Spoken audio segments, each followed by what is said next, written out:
Olá, bom dia, sejam todos bem-vindos ao meu canal Dr. Severino Breda, Direito e Teologia. Nesta feita, nesta data tão especial, por que eu falo especial? Porque hoje é dia 13 de maio de 2025, aniversário do nosso município de Primavera do Leste, Mato Grosso.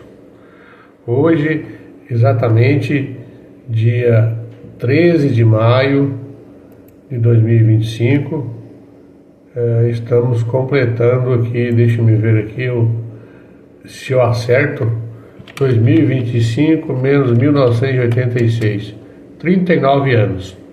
Primavera do Leste está fazendo 39 anos hoje, precisamente. Foi emancipada em 13 de maio de 1986.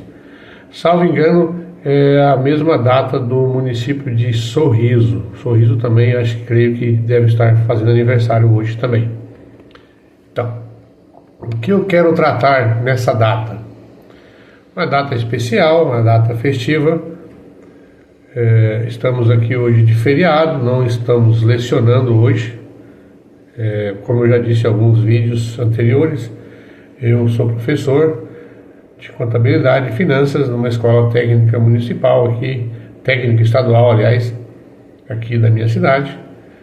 Estamos lá lecionando algumas disciplinas ligadas às ciências contábeis. E dentre algumas disciplinas eu leciono a disciplina de fundamento de finanças, cooperativismo, associativismo, cálculo e direito trabalhista, departamento pessoal. São disciplinas ligadas à minha área de formação. Pois bem, só que hoje eu quero falar um tema bem interessante. Eu quero apresentar um tema que tem saído nas mídias sociais ultimamente, tem gerado muita polêmica. Por que polêmica? Porque nós vimos aí um garoto chamado Miguel, sofreu uma intervenção do Conselho Tutelar para que ele voltasse para as suas atividades normais. Por quê? Porque ele é um pregador mirim, ele é um pastor mirim. Eu digo pastor entre aspas porque, na minha concepção, na minha opinião, ele não tem uma formação teológica. Ele está sendo doutrinado ainda, ele está sendo treinado. Com certeza existe alguém por trás dele que dá as dicas para que ele faça as suas pregações. Mas é um garoto que tem talento, não quero condená-lo, porque é um garoto inteligente e tem talento. Só que pratica os seus excessos, né? Assim como a maioria dos pregadores dessa linha praticam excessos, tentando falar em línguas estranhas, que não tem nada a ver com línguas estranhas. Tentou falar um inglês bem arcaico, of the king, of the power, of the best. Então, se nós formos traduzir o que ele falou ao pé da letra, não tem sentido, não tem uma clareza. Então, dá para se perceber que ele copia de muitos pregadores, ele se espelha em alguns pregadores para fazer as suas pregações. Mas enfim, o que eu quero falar hoje nesse vídeo, esse vídeo talvez vá ficar um pouquinho extenso, por causa do tema, é um tema muito relevante. O que eu quero falar é sobre estelionato religioso, golpe da fé, não seja vítima. Na realidade, esse tema foi tratado por um artigo, quem elaborou esse artigo foi o Dr. João Valença, do VLV Advogados. É um artigo que eu achei na internet, que eu achei muito interessante, e é bem propício para o momento. Então ele vem falando sobre estelionato religioso. Eu quero apenas fazer algumas considerações, né? Não vou ler todo o artigo, vou deixar no post desse vídeo aqui, como se diz, aqui nesse vídeo, né? Eu vou deixar esse post e vocês podem ler com mais tranquilidade. Mas você sabia que a fé, que é algo tão pessoal, pode ser usada para enganar e explorar? O estelionato religioso é uma forma de fraude que se disfarça de espiritualidade para obter vantagens ilícitas. Então, nos dias de hoje, né, a fé e a religião, sabemos que ela desempenha um papel fundamental na vida de muitas pessoas. Tanto é que eu tenho tratado em meus vídeos temas ligados à liberdade religiosa. E nós sabemos, nós vivemos num país laico, temos a liberdade de crença, a liberdade de consciência, a objeção de consciência. Só que, na minha opinião, no meu ver, essa liberdade tem que ser praticada com responsabilidade. Não pode ser uma liberdade cega, uma liberdade que faz vista grossa ao que nós podemos ver aí no meio religioso, né? O que deveria ser uma fonte de conforto e orientação espiritual pode, em alguns casos, né, se tornar uma armadilha para aqueles que buscam ajuda e orientação. Então, muito cuidado. Você que tem fé, eu não estou querendo condenar a sua fé, mas cuidado com o golpe da fé. O que é o golpe da fé? É um crime que se aproveita da sua vulnerabilidade e da crença das pessoas para obter vantagens ilícitas, né?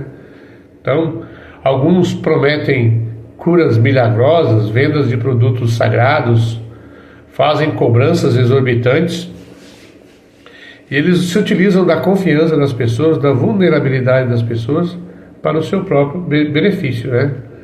Então esse artigo ele vem explicando o que é o estelionato religioso, como identificá-lo, quais leis brasileiras que regulamentam e como você pode se proteger e buscar justiça se você for vítima desse tipo de fraude.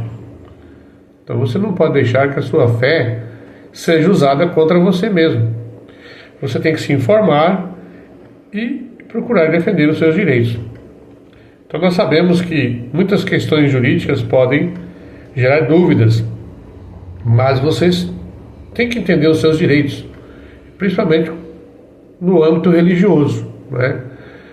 Porque nós sabemos que o Brasil é um país basicamente cristão. Existe uma diversidade religiosa muito grande.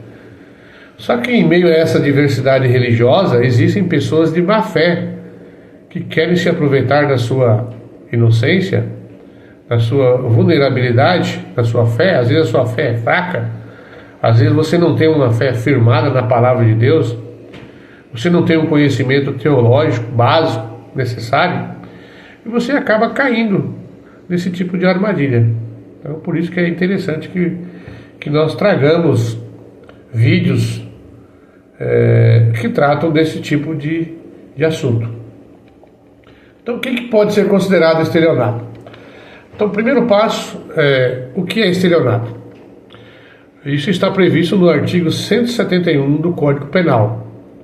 Então é um crime que envolve enganar alguém para obter uma vantagem ilícita. Vamos ver o que diz o Código Penal, artigo 171. Diz o seguinte: obter para si ou para outrem vantagem ilícita em prejuízo alheio, induzindo ou mantendo alguém em erro, mediante artifício ardil ou qualquer outro meio fraudulento. Então, para que haja um estelionato, deve estar presentes alguns elementos essenciais. Então, vamos ver quais são eles. Primeiro elemento, vantagem ilícita. O que é uma vantagem ilícita? É a primeira característica do estelionato, é a obtenção de uma vantagem ilícita. Uma pessoa comete crime quando ela busca um benefício que é ilegal, que não é permitido por lei ou que é injusto. Como que é esse benefício? Como que é essa vantagem ilícita? Pode ser através de dinheiro, bens materiais ou qualquer outra forma de vantagem. Outra característica do estelionato, prejuízo a outrem. Para configurar o estelionato, deve haver um prejuízo para outra pessoa, né? Então, quando uma pessoa é prejudicada financeiramente ou em decorrência desse engano, o prejuízo ele pode ser direto, uma perda de dinheiro, ou indireto, uma perda de confiança ou reputação. Então, esse é o primeira característica. Terceiro, indução, manutenção em erro. O estelionato ele deve induzir ou manter a vítima em erro. Então, o que é manter a vítima em erro? É quando ela é levada a acreditar em algo falso ou incorreto. E esse erro, esse engano, ele pode ocorrer de várias formas, através de informações falsas, omissões importantes ou manipulação de fatos. E a quarta característica é o uso de artifício, ardil ou qualquer outro meio fraudulento. Então, o crime de estelionato ele envolve o uso de artifícios, ardil ou meios fraudulentos. Ele envolve técnicas como criar documentos falsos para enganar a vítima, né? Ele pode envolver se passar por outra pessoa ou entidade para obter vantagem, pode usar o nome de uma instituição, né? Oferecer garantias que não podem ser cumpridas, ou promessas de curas milagrosas e grandes retornos financeiros imediatos, retornos financeiros rápidos. Meus amigos, acreditem ou não, mas retorno financeiro rápido não existe. Não existe milagre financeiro. Então, se você ouvir alguma promessa desse tipo, desconfie. Outra forma é aquela criação de sistemas de investimentos que parece legítimo, mas na verdade são insustentáveis, né? E servem apenas para desviar recursos. Então, aquelas promessas milagrosas de retorno financeiro rápido. Vocês se lembram da Telex Free, Bem Bom, até o negócio eu sei que tinham várias pirâmides aí que prometiam lucros fáceis e todas acabaram bem mal no final. E muitas pessoas com prejuízos financeiros, né? E por último, a última característica do estelionato é intenção de fraudar. Todo estelionatário, ele sabe, ele tem a intenção de fraudar. Depois que ele é pego, ele fala, não, mas eu não tinha intenção, eu não tinha dolo, né? Eu não agi com intenção, né? Porque existe a diferença entre dolo e culpa. Nós sabemos que a culpa é quando você não tem intenção de fraudar. E dolo é quando você tem intenção de fraudar. E todo estelionatário, ele sabe que ele tem o dolo, ele tem a intenção, né? Então, exige que a pessoa cometa o crime e ele tem a intenção de enganar. O autor do estelionato, ele sabe que está mentindo ou enganando a vítima para obter uma vantagem ilícita, né? Então a intenção é elemento crucial, pois demonstra que o engano foi deliberado e planejado. Então, essa é a diferença, né? Quais são exemplos comuns de estelionato? Nós podemos ver aí aqueles golpes de telemarketing, né? A pessoa promete um prêmio, um benefício em troca de um pagamento antecipado. Como se você vai ganhar um prêmio e você tem que pagar antes de receber esse prêmio. Não existe, ou você ganha ou você não ganha, né? Então muitas pessoas caem nesse golpe. Aquelas vendas online também de produtos que nunca serão entregues após o pagamento, promessas falsas, né? E investimentos fraudulentos, né? Aqueles que prometem retornos altos com pouco risco, e é uma forma de captação de dinheiro sem intenção de entregar os lucros prometidos. E o outro são os serviços inexistentes, ou seja, promessa de serviços que não são prestados, como consultas e assessorias, com a cobrança antecipada. Então nós vimos aí que o estelionato é um crime que ele pode ocorrer de várias formas e contextos diferentes, mas todos os casos têm em comum o uso do engano para obter vantagem ilícita em prejuízo da outra pessoa, né? Então, se você for vítima do estelionato ou suspeita que alguém esteja tentando enganá-lo, é importante você buscar orientação jurídica. Você precisa tomar conhecimento dos seus direitos e tomar as medidas adequadas, né, para proteger os seus interesses e buscar justiça. Pois bem, nós vimos aí o conceito de estelionato, que está no artigo 171 do Código Penal. Agora nós vamos ver o estelionato religioso. O que é o estelionato religioso? Então, Quando uma pessoa vai buscar uma orientação espiritual, um reconforto, a pessoa teve um problema pessoal, um problema familiar, ele está procurando uma orientação. E às vezes está passando um período ruim na sua vida, aí ele encontra alguém que promete resolver todos os seus problemas. Ele encontra um Jesus Cristo aí que resolve tudo. E aí você procura essa pessoa para fazer um trabalho espiritual, né? Então, muitas igrejas que oferecem esse tipo de trabalho espiritual são as igrejas de linha neopentecostal. Eu não vou nem citar os nomes dessas linhas, né? Mas acredito que vocês são muito inteligentes e conseguem identificar essas linhas, né? Não precisa nem falar nomes, não precisa nem citar nomes, né? Vamos evitar de dar nome aos bodes, né? Para que não soframos um processo judicial, né? Por calúnia e difamação, né? Então, vamos evitar esse tipo de coisa aqui. Mas quem for inteligente, né? Quem for inteligente pode identificar isso facilmente, né? Então, uma pessoa vai procurar fazer um trabalho religioso, um trabalho espiritual, e procura uma pessoa, uma autoridade religiosa que faz isso, né? Só que no lugar dessas pessoas oferecerem uma ajuda verdadeira, acaba querendo obter uma vantagem financeira, promessas falsas, né? E isso é chamado de estelionato religioso. Então, esse tipo de modalidade é um crime, é uma fraude que utiliza da religião e da fé para enganar as pessoas e obter vantagens ilícitas, benefícios ilícitos, né?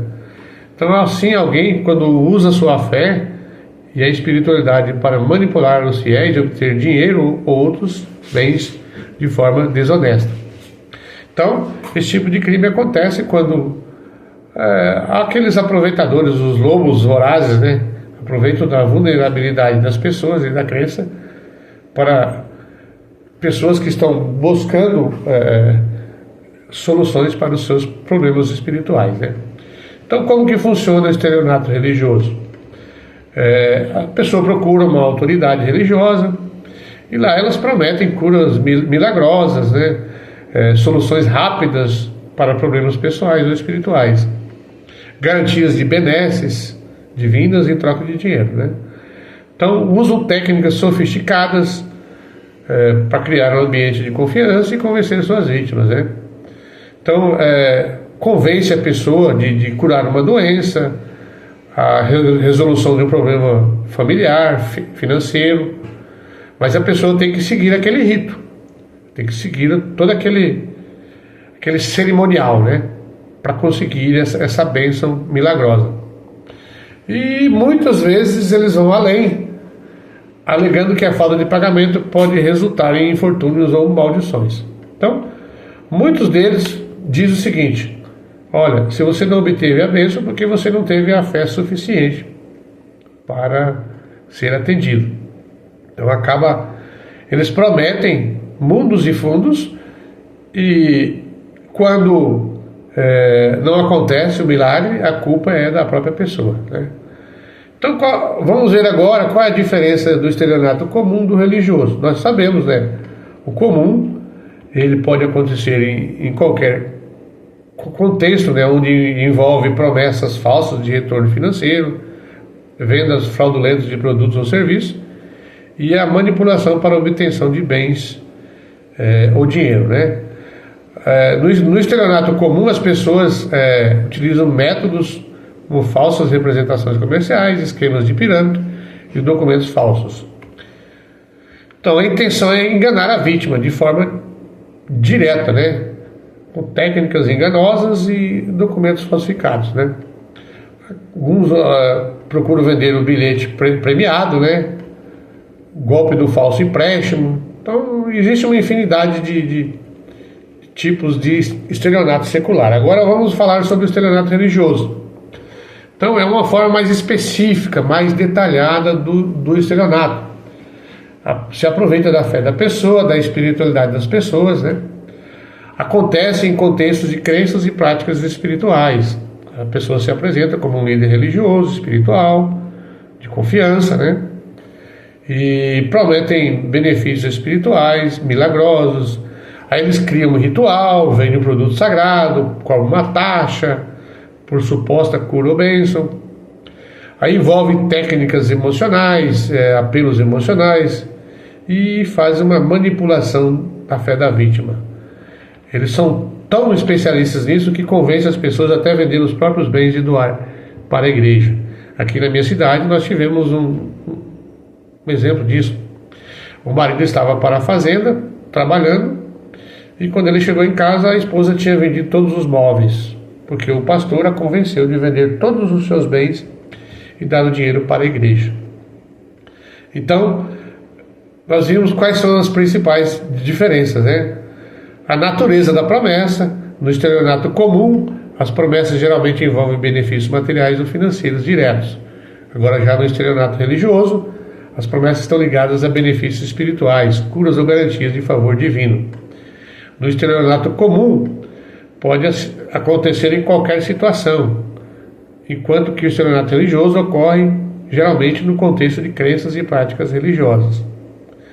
E no estelionato comum, se utiliza técnicas de engano e falsificação de documentos, enquanto que no religioso manipula a fé e a confiança espiritual das pessoas. Então é muito importante nós sabermos diferenciar o estelionato comum do estelionato religioso, né? Então é muito interessante isso. E qual é a proteção legal para as pessoas que sofram o estelionato religioso? Nós temos aí o artigo 171 do Código Penal, né, que é a pena prevista para o crime de estelionato. Esse seria o estelionato comum, né, mas também pode ser aplicado ao estelionato religioso, o mesmo artigo, né. A pena varia de 1 a 5 anos de prisão, além de multa, né. No contexto religioso, isso inclui qualquer prática fraudulenta que tenha como objetivo obter dinheiro ou bens através de manipulação da fé das pessoas. Temos também o artigo 283 do Código Penal, que trata do charlatanismo, né? Que diz assim: inculcar ou anunciar cura por meio secreto ou infalível. Então, a pena é de 3 meses a 1 ano de prisão. Então, o charlatanismo, ele acontece em contextos religiosos, quando líderes alegam possuir métodos secretos ou infalíveis para curar doenças ou resolver problemas, mas que não têm uma eficácia real. Então nós vimos aí alguns líderes religiosos vender amuletos, sementinha que cura Covid. Então nós podemos ver aí vários meios e subterfúgios, né, que são utilizados para obter vantagem ilícita. Então, como que a pessoa deve fazer? Como que ela deve se proteger? Primeiro, ela deve se educar sobre os seus direitos, né? Ela tem que verificar os seus direitos com relação ao estelionato, ao charlatanismo. Nós sabemos que o charlatanismo é crime, né? Então você tem que se informar sobre isso. Outra coisa é verificar a legitimidade da instituição religiosa. Pesquise, verifique a legitimidade dessa instituição religiosa, o líder religioso que você está interagindo. Verifique se existe realmente, fisicamente, local de culto, né? Se é legalizado, se tem um templo, se tem um CNPJ, se é uma igreja que está regular perante os órgãos de fiscalização. Você deve desconfiar de promessas irrealistas, né? Promessas inalcançáveis, né? Que prometem soluções milagrosas e rápidas para problemas complexos. Então, se você pratica uma religião, a religião e a espiritualidade geralmente envolvem processos mais lentos e graduais. Evite fazer pagamentos excessivos. Mantenha a transparência, né? E o que você deve fazer se você for vítima de um estelionato religioso?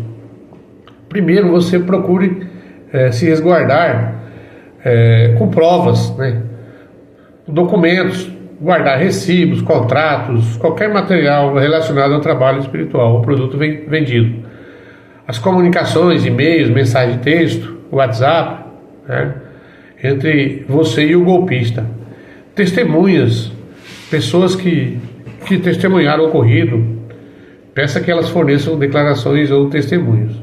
Então, se você estiver sendo vítima de estelionato religioso, você deve buscar orientação jurídica, né? Eu não sou advogado, estou apenas falando de um post aqui, de um artigo de um advogado, né? Eu vou deixar na descrição desse vídeo o link desse post, e vocês podem entrar em contato com o advogado e pedir uma orientação jurídica, né? Procure um advogado, registre um boletim de ocorrência na delegacia mais próxima, pode denunciar também ao Ministério Público, e você deve procurar os seus direitos através de uma reparação civil, uma ação civil de danos morais, né? Danos morais, através de um processo judicial, né? Então, é isso aí, pessoal. Eu procurei trazer nesse vídeo a diferença entre estelionato comum e estelionato religioso, qual é o respaldo legal, quais são as medidas que você que esteja sendo vítima de um estelionato religioso. Às vezes a própria pessoa não enxerga que ela está sendo vítima. A fé dessa pessoa está tão cega que ela não percebe, né? Mas é interessante que você se oriente sobre os seus direitos, né, para que busque uma reparação na via judicial, ok? Então, nós vimos aí os vários tipos de estelionato religioso, as curas milagrosas, venda de produtos religiosos falsos, dízimos exorbitantes, trabalhos espirituais pagos, promessas de proteção espiritual, ofertas de salvação ou benefícios espirituais, né?